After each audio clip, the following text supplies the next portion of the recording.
Oke, assalamualaikum warahmatullahi wabarakatuh. Waalaikumsalam warahmatullahi wabarakatuh. Ini dingin nggak? Dingin kan? Dingin. Dingin. Oke, jaket. Jadi di sini kakak akan bercerita di sore hari ini tentang kisah Nabi. Kalian tahu Nabi apa saja? Kalian hafal nama-nama Nabi? Ada yang tahu? Coba apa aja? Musa, Musa, Adam, Adam,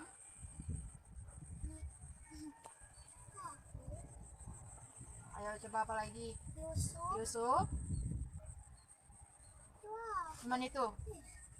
Banyak nama-nama Nabi. 25. Nah, ya, benar.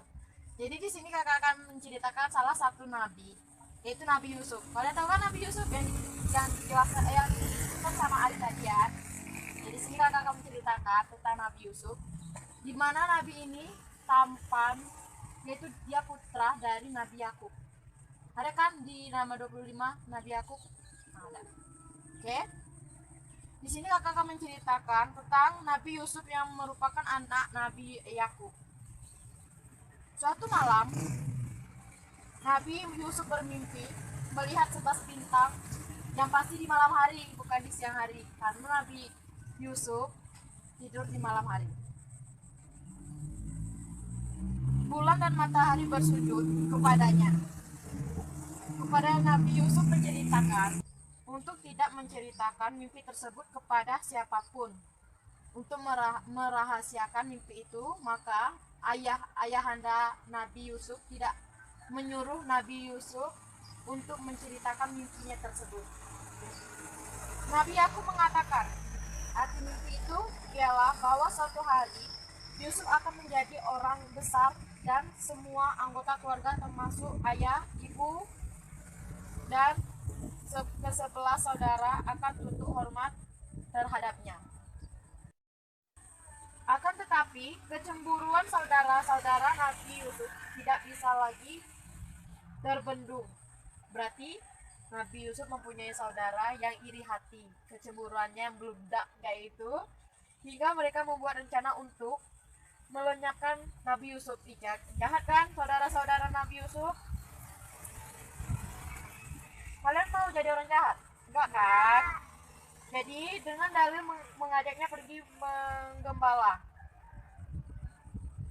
Nabi Yusuf dibuang ke sumur oleh saudara-saudaranya. Kisah Nabi Yusuf alaihissalam dibuang ke sumur oleh saudara-saudaranya. Kemudian saudara-saudara Yusuf pulang dan menyampaikan kepada Nabi Yakub, yaitu ayahanda mereka, bahwasanya Nabi Yusuf telah tewas dimakan serigala. Berarti di sini saudara-saudara Nabi Yusuf itu berbohong. Siapa di sini yang suka berbohong? Ayo, jujur. Gak ada. Oke, baik. Berarti kalian anak-anak baik. Nabi Yakub sangat berduka karena kehilangan Nabi Yusuf. Ia menangis sejadi-jadinya selama berhari-hari hingga matanya menjadi buta. Seperti Zaira kalau masuk sumur sendirian. Gak mau kan Zaira? Yusuf yang berada di dalam sumur, Yusuf yang berada di dalam sumur tetap hidup berkat lindungan Allah. Berarti kalau misalnya kita ada musibah atau minta pertolongan, mintalah pertolongan kepada Allah. Maka insya Allah Allah akan mengabulkan doa-doa kalian. Mereka berhenti untuk mengambil air, namun bukan air yang mereka dapatkan.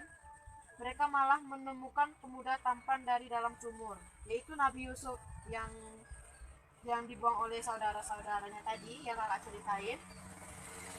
Yusuf pun dibawa oleh mereka ke Mesir untuk dijual sebagai budak. Yusuf kemudian menjadi pelayan di rumah Raja Al-Aziz. Bertahun kemudian, Yusuf tumbuh menjadi anak dewasa, lelaki yang amat tampan dan hingga istri Raja Al-Aziz itu terpesona oleh ketampanan Nabi Yusuf.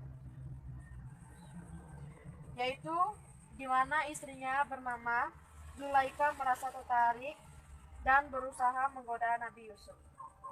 Akan tetapi, Nabi Yusuf tidak tergoda.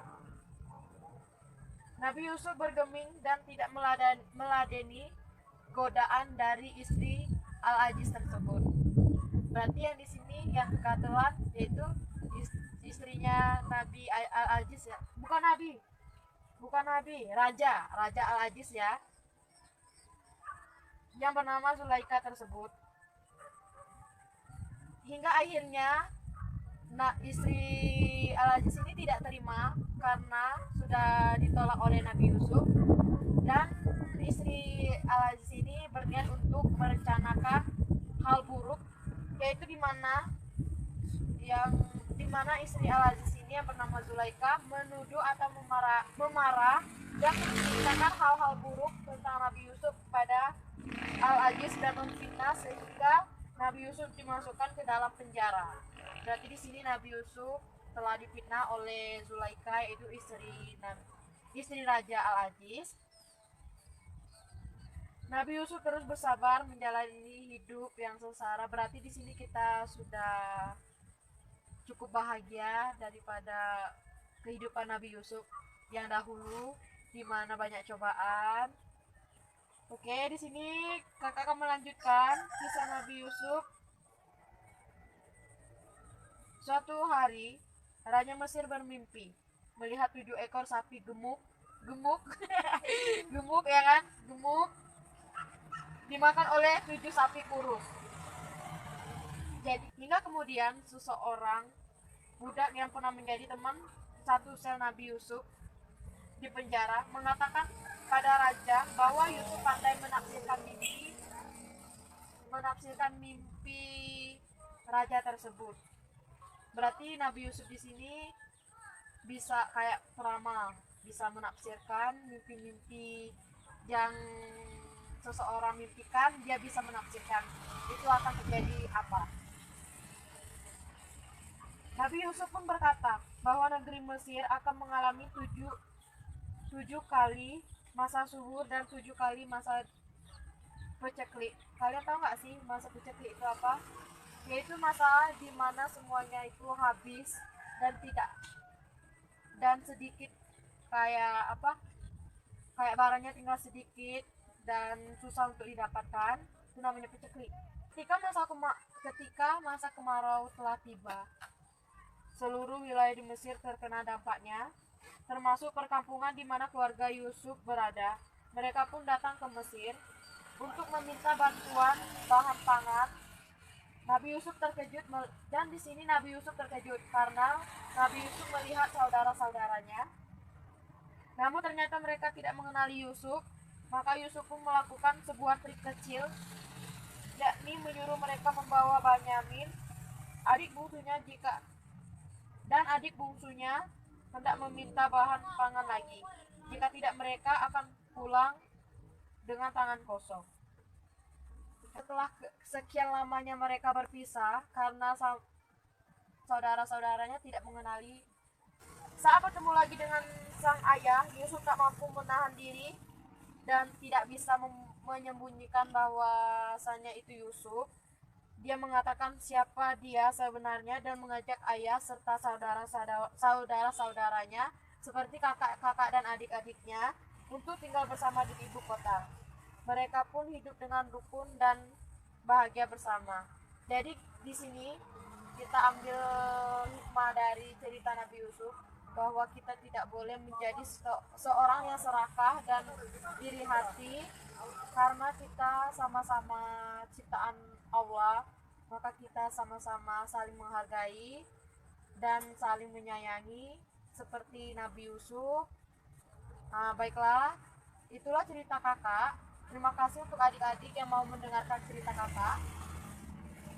Lain kali kita akan bercerita lagi. Dan di sini kakak tutup. Wassalamualaikum warahmatullahi wabarakatuh.